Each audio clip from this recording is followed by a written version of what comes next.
Okay, so let's talk about active passive voice क्या होता है। बेसिकली हम जब कोई भी सेंटेंस लिख रहे होते हैं तो उसमें जो वर्ब फॉर्म होती है ना, जो एक्शन या कुछ शो कर रहा होता है, कोई बिहेवियर शो कर रहा होता है, ठीक है, उसकी बेसिकली हमने फॉर्म चेंज करनी होती है, ठीक है, उसको हम कहते हैं वॉइस चेंज करना। उससे बात की जो थोड़ी सी है ना मीनिंग, वो डिफरेंट हो जाता है और आप देखेंगे कैसे शिफ्ट हो जाता है from active to a more passive role, ठीक है।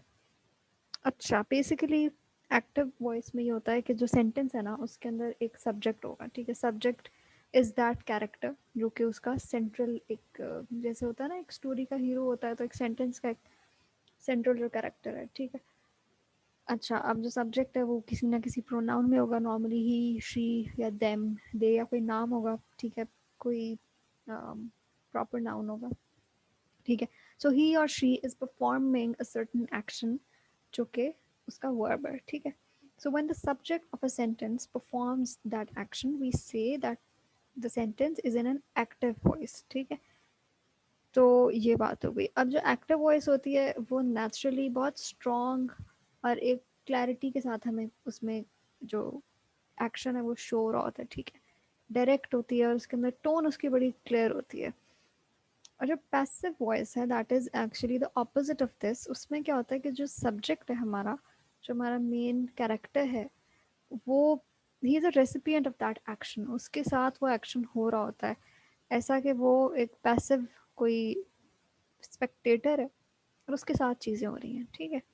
सो नॉर्मली अपनी राइटिंग में हम एक्टिव वॉइस ही यूज़ करते हैं because it conveys a strong clear tone. और जो पैसिव वॉइस है वो थोड़ी सी वीकर होती है, उसमें यही शो रहा होता है कि जो बंदा है उसके साथ कुछ हो रहा है, ठीक है। जिस तरह अक्सर लोग होते हैं वो ज़िंदगी में उनका जो मैनर होता है अबाउट सर्टन थिंग्स बड़ा पैसिव होता है। वो कहते हैं अच्छा हमारे साथ ये हुआ, हमारे साथ बुरा हुआ, ये हुआ, वो हुआ। वो खुद को ऐसे विक्टिम सा फील करते हैं। तो इसी तरह से पैसिव वॉइस होती है, ठीक है। So a good rule of thumb, यानी कि एक जो स्टैंडर्ड वे है कि you try to write majority of your sentences in the active voice, ठीक है। वो ज़्यादा इम्प्रेसिव और ज़्यादा जो है वो uh, उसकी जो टोन है वो ज़्यादा स्ट्रॉन्ग होती है, ठीक है। अनलेस आपको लग रहा हो कि और कोई तरीका नहीं है सवाए पैसिव वॉइस में लिखने के, ठीक है। अच्छा, again a very simple chart to explain active में what a subject is doing, that is the focus. जैसे कि रैम किल्ड रवान, ठीक है, उसने कुछ एक्टिवली कोई काम किया। और जो पैसिव है उसमें हमारा फोकस हट के सब्जेक्ट से चला गया एक्शन के ऊपर कि रवान वॉज किल्ड बाय रैम। अब इसमें was killed is the main focus, ठीक है। अच्छा, आगे चलते हैं। एक एग्जांपल बड़ी इंटरेस्टिंग है कि अगर कोई आप किसी कंपनी के साथ डील कर रहे हैं, ठीक है, कोई भी आपने कंप्लेंट की है और आपको मैसेज आता है an error has occurred with your account but every attempt was made to remedy it, ठीक है। अब ये जुमला गलत नहीं है, ठीक है, ग्रामेटिकली बिल्कुल ठीक है। An error has occurred with your account but every attempt was made to remedy it. इसमें प्रॉब्लम क्या है? इट सीम्स वेरी कोल्ड, ठीक है, बड़ा एक डिस्टेंट सा लग रहा है। ऐसा नहीं लग रहा कि कोई ह्यूमन ये बात करे। अब अक्सर इस तरह के जो मैसेजेस है ना वो आते हैं हमारे सिस्टम से, जब हम अपना कंप्यूटर या लैपटॉप यूज़ कर रहे होते हैं, पीसी यूज़ कर रहे होते हैं, तो कोई मसला है तो यही लिखा हुआ आता है कि G N error has occurred, इसलिए क्योंकि वो एक कोई ह्यूमन तो नहीं बैठा हुआ, ठीक है, मशीन है, तो उसने हमें अलर्ट कर दिया एक प्रॉब्लम का। लेकिन अगर हम ये अपनी normal day to day business language में यूज़ करें या लोगों से इंटरेक्ट करते हुए, तो ये बहुत ही एक अजीब सा स्टिफ सा और ऐसे लग रहा है कि कोई जान छुड़ा रहा है, ठीक है। ट्रस्ट नहीं डेवलप हो रहा। तो वो कहते हैं कि अगर आपने अपनी टोन को बेहतर करना है, आप चाहते हैं कि यू टेक फुल रिस्पॉन्सिबिलिटी, क्योंकि बिजनेस का एक असूल है कि in order to build trust, आपसे अगर कोई गलती हो गई है ना, कोई फेलियर हो गया, कोई मसला हो गया, कोई मिस्टेक हो गई है, तो ओन करें उसको। When you own your mistakes you build trust, ठीक है। तो वो कहते हैं कि एक थोड़ी सी वार्मथ, एक रिस्पॉन्सिबिलिटी की सेंस लाना और एक ह्यूमन रिलेशनशिप को कनेक्ट करने के लिए ज़रूरी है कि हम एक्टिव वॉइस का इस्तेमाल करें, ठीक है। सो वो कहते हैं कि जी कोई नहीं बिजनेस करना चाहेगा ऐसी कंपनी के साथ जो इस तरह के मैसेजेस करिए, बिल्कुल ऐसे लग रहा है कि जान छुड़ा रहे हैं, ठीक है। सो रिस्पॉन्सिबिलिटी को फेस करना जो है वो बेहतर कम्युनिकेशन की निशानी है, राइट। अब ये देखें, एक्टिव वॉइस में ये जुमला सेम मीनिंग रहेगा इसका, लेकिन हमने सिर्फ उसकी टोन डिफरेंट कर दी है. We made an error with your account but we have made every attempt to remedy it. अब इसमें एकदम से आपको ओनरशिप नजर आ रही है कि यार वी कह के हमने सारा ब्लेम अपने ऊपर ले लिया. जी हमारे एंड से एक प्रॉब्लम आ गई. एन एरर हैज अकर्ड, ऐसे लग रहा है कि कहीं से भी एक एरर उठ के आ गया और आपका अकाउंट बंद हो गया. और जी एवरी अटेम्प्ट वाज मेड, ये नहीं लिखा किसने वो अटेम्प्ट की. ठीक है, we can't really hold anyone accountable in that sentence. पर जो नीचे वाला सेंटेंस है उसमें बड़ी क्लियरली वो कह रहे हैं कि we made an error and we have made every attempt to remedy it. ठीक है, तो ये बेसिकली इसका एक डिफरेंस शो करने के लिए आपको मैंने एग्जांपल शेयर की. ठीक है, अच्छा अब हम करते हैं प्रैक्टिस. और बेसिकली गेम सारी प्रैक्टिस की ही है, आप जितनी भी कर लें कम है. ठीक है, सो इन सेंटेंसेस को देखते हैं. एक्टिव में क्या है, the hunter killed the lion. हमने बात की कि hunter is the subject, the lion is the object, और जो किल्ड है वो एक एक्शन है, दैट इज अ वर्ब. ठीक है, पैसिव में करेंगे तो क्या होगा, ऑब्जेक्ट को हमने पहले कर दिया, वर्ब को उसकी थोड़ी सी फॉर्म हमने चेंज कर दी. वो किल्ड का मतलब है ऑब्वियसली पास्ट में था तो हम साथ उसके वॉज किल्ड लगा देंगे. And the subject comes right at the end, यानी कि अनइम्पॉर्टेंट हो गया. ठीक है, असल फोकस आ गया, the lion was killed by the hunter, मतलब ठीक है वो भी एक बात थी बीच में. लेकिन एक्टिव में क्या, the hunter killed the lion, hunter के ऊपर इंपॉर्टेंस है कि हंटर ने एक बहुत बड़ा कारनामा किया. किसको मारा वो इतना मैटर नहीं करा, लायन था या डियर था जो भी था, but the important thing is the Hunter did something. ठीक है, जिस तरह हम कभी कोई नॉवल या कहानी पढ़े तो उसमें अगर जो हीरो है तो उसके सारे जो एक्शंस होंगे वो एक्टिव वॉइस में रखे होंगे उन्होंने. ठीक है, और अगर कोई सेकेंडरी कैरेक्टरिस्टिक्स हैं जिनको उन्होंने थोड़ी कम इंपॉर्टेंस देनी है स्टोरी में, तो हो सकता है वो उसको पैसिव में कर दें कन्वर्ट. ठीक है, again someone has clean the Windows, इसका मतलब है कि आपने, ये आप कहना चाह रहे हैं कि समवन यानी कि कौन हो सकता है, किसी ना किसी ने तो किए हैं Windows clean, right. So someone has clean the Windows.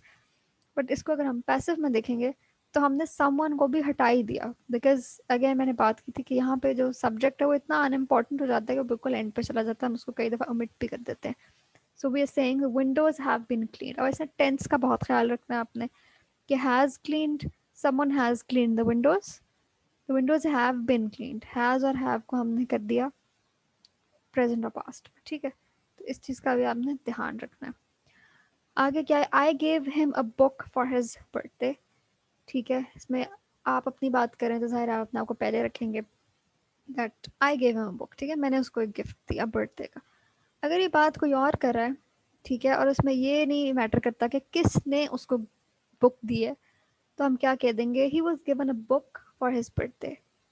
यहाँ पे फोकस आ गया उस बंदे का जो रेसिपिएंट है उस एक्शन का. ठीक है, so he was given a book for his birthday. आए वाली बात तो बीच में हमने उसको ओमिट कर दिया. अच्छा, they called off the meeting. अब इसमें भी अगेन इम्पॉर्टेंट चीज़ क्या है कि they called off the meeting, उन्होंने मीटिंग कॉल ऑफ की, किसी और ने नहीं की. हमने सारा एम्फोसिस जो है वो सब्जेक्ट के ऊपर रखा हुआ है. और अगर हम इसको पैसिव वॉइस में देखेंगे तो क्या बनेगा, the meeting was called off. ठीक है, मीटिंग एम्फोसिस बन गया. और ये हमने आगे बताने की भी जहमत नहीं की कि उन्होंने कॉल ऑफ की. ठीक है, क्योंकि इससे जब हम कहते हैं the meeting was called off, तो इसका मतलब ये है कि किसी ना किसी ने तो की है, राइट. और उसका जिक्र करना is not necessary in order to complete the meaning of the sentence, तो हमने उसको ओमिट कर दिया. ठीक है, इसी तरह आगे हम देखें, his grand mother looked after him. तो हम यहाँ पे अगेन एम्फोसिस कर रहे हैं सब्जेक्ट के ऊपर. ठीक है, कि ग्रैंड मदर ने उसका बहुत ध्यान रखा. दूसरी तरफ क्या है, he was looked after by his grand mother. अब यहाँ पे ऐसे लग रहा है कि पहली वाली जो लाइन थी that was about the grand mother, यानी हम ग्रैंड मदर की बता रहे थे, उसकी नरेशन कर रहे थे. ठीक है, उसके परस्पेक्टिव से. और अब हमने अपना एंगल चेंज करके हम ग्रैंड सन के ऊपर आ गए. He was looked after by his grand mother, जैसे हम उसकी स्टोरी लिख रहे हैं तो हम ये लिखेंगे. ठीक है, अच्छा, तो यहाँ पे बेसिकली एक स्लाइट शिफ्ट ऑफ लेंस आप समझ लें जिससे आप दोनों को डिफ्रेंशिएट कर सकते हैं. They will send him away to school. Again they is the focus कि वो एक एक्शन करें, उनके पास कोई अथॉरिटी है. They will send him away to school. ठीक है, और दूसरा क्या है, he will be sent away to school. यहाँ पे हम फोकस करें ही पे, और दे का हमने जिक्र भी नहीं किया, बिल्कुल ऐसे ही जैसे हमने बर्थडे वाले पे हिम का जिक्र ही नहीं किया, आय का, सॉरी आय का हमने जिक्र ही नहीं किया. so he will be sent away to school। और ऐसे लग रहा है जैसे जो him है यहाँ पे उसकी बात कोई तीसरा बंदा कर रहा है, ठीक है, किसी और सिचुएशन में कर रहा है। अच्छा, फिर आ गया हमारे पास they refused him a visa। again the focus is they are doing something, they are performing an action। और हम इसको पैसिव में कैसे लिखेंगे, he was refused a visa। ठीक है, अब हमने यहाँ ये भी नहीं लिखने की ज़रूरत कि he was refused a visa by them, क्योंकि वो इतना इम्पोर्टेंट नहीं है। ठीक हो गया, तो ये हमारी एक छोटी सी एक्सरसाइज थी। अब आप लोगों ने करना ये है कि जितने भी दिन हैं अंटिल योर एग्जाम्स, आप लोगों का कब है एग्जाम इसका? 1 जनवरी को है। ओके, तो आपके पास एक वीक है, ठीक है। अब हमने क्या क्या चीज़ कवर कर ली? वी स्टार्टेड विद ईडियम्स किए थे अपने, प्रपोजिशंस, पंक्चुएशन,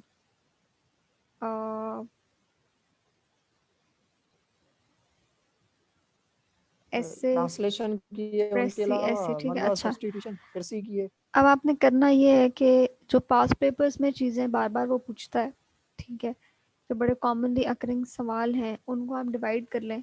7 डेज हैं आपके पास, तो 7 डेज में उनको डिवाइड कर लें। एक दिन आपने एक चीज़ पर फोकस करना है, इस तरह कर लें इफ़ इट हेल्प्स, ठीक है।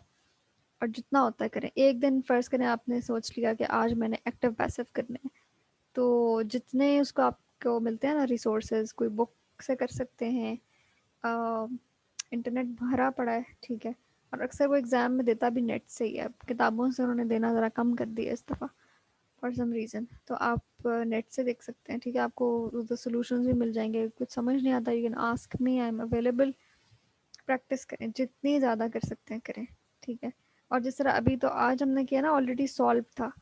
अनसॉल्व एक्सरसाइजेज हो और अगर सॉल्व हैं तो आप उनको हाइड कर लें, ठीक है। कोशिश करें पहले खुद सॉल्व करने की। इसी तरह पंक्चुएशन का पैसेज है तो आप पहले उसको खुद पंक्चुएट करें, फिर सोल्यूशन के साथ कंपेयर कर लें। आपको खुद ही पता चल जाएगा कि आप कितने पानी में, ठीक है। फिर जो एरिया आपको लग रहा है कि इधर ज़्यादा इम्प्रूवमेंट की ज़रूरत है, उस पर ज़्यादा फोकस कर लें, ठीक है। हो सकता है कि आपको पंक्चुएशन ईजी लगती हो, आपको डायरेक्ट इनडायरेक्ट आते हो, तो आप ऐसे और प्रेसी पे ज़्यादा फोकस करें, ठीक है। तो प्रैक्टिस अब आपने करनी है, क्योंकि पढ़ हमने सारी चीज़ें ली हैं और अब जो असल काम है ना वो आपके एंड पर है, ठीक है।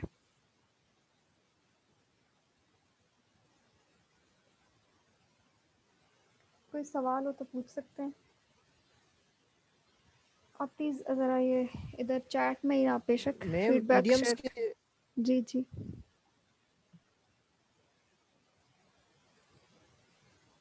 इडियम्स के हवाले से थोड़ा गाइड कर दें। एक जो बुक आपने